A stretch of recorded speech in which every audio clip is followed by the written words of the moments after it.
The legislature is asking state agencies to do stress tests to see what they could do without if the legislature imposes some deep cuts.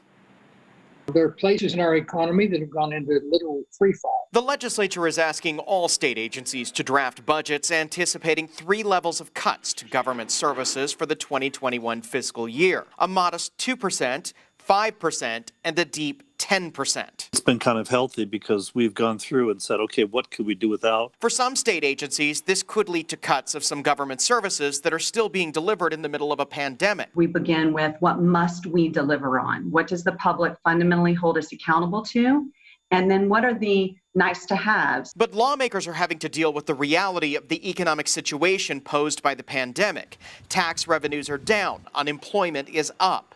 The state estimates it could lose from $1 to $5 billion in revenues. Federal dollars are helping, but There are going to be some places we're going to have to cut. Fox 13 is told hiring freezes are already being imposed and spending is already being cut. Building projects are likely to be scaled back. Senator Jerry Stevenson, who oversees the budget for the state Senate, says they're trying to avoid layoffs and furloughs. That's one of the state of Utah's greatest assets is the people that work for us. And we need to do all we can to make sure they're taken care of. But Fox 13 is told some agencies can't make too deep of cuts or else they have to lay off people.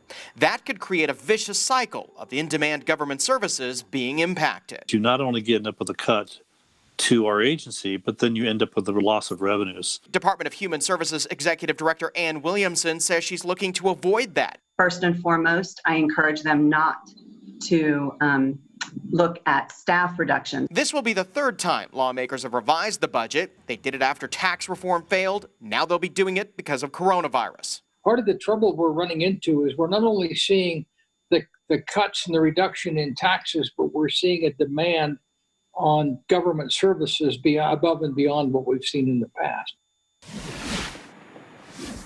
Now, lawmakers will be going over the agency's proposed budgets at a virtual hearing on Wednesday.